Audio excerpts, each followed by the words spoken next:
Assalamualaikum warahmatullahi wabarakatuh. Perkenalkan, nama saya Akmal Khalid dari Prodi Ekonomi Syariah di ITB. Pada video kali ini saya akan mengerjakan tugas dalam rangka memenuhi UAS Etika Bisnis Islam. Langsung saja ke materinya. Baik, materi yang pertama yaitu etika bisnis dan tanggung jawab sosial. Etika bisnis adalah kode etik yang diterapkan oleh sebuah entitas bisnis atau perusahaan untuk melakukan kegiatan bisnisnya. Sementara itu, tanggung jawab sosial merupakan suatu wujud kepedulian suatu entitas pada masyarakat dan lingkungan sekitarnya di mana ia berada. Selanjutnya, materi yang kedua itu etika bisnis dalam pemeliharaan lingkungan. Etika bisnis dalam pemeliharaan lingkungan terbagi menjadi dua. Yang pertama, lingkungan eksternal.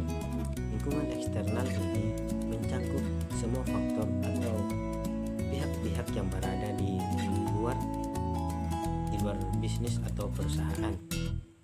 Jadi, jika perusahaan didirikan di suatu tempat, daerah atau negara yang berada di suatu sistem masyarakat, maka praktisnya perusahaan ini sudah menjadi bagian yang terpisahkan dengan masyarakat ini dan merupakan bagian subsistem masyarakat yang sudah tentu dituntut untuk berperilaku harmoni dalam semua unsur masyarakat.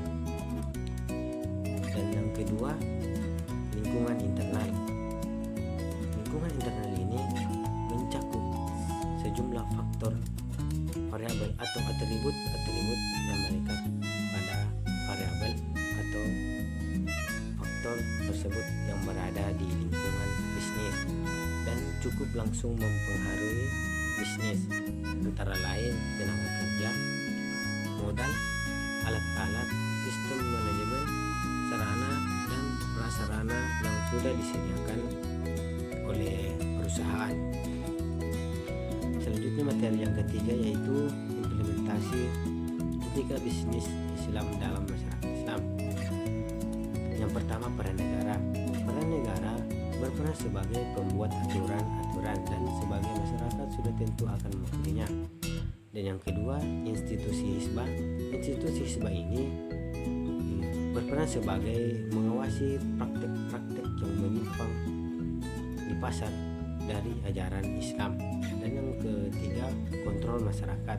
Hubungan kontrol masyarakat dengan etika bisnis Islam yaitu pertanggungjawaban perusahaan terhadap lingkungan sekitarnya. Dan yang terakhir, ketakwaan individu.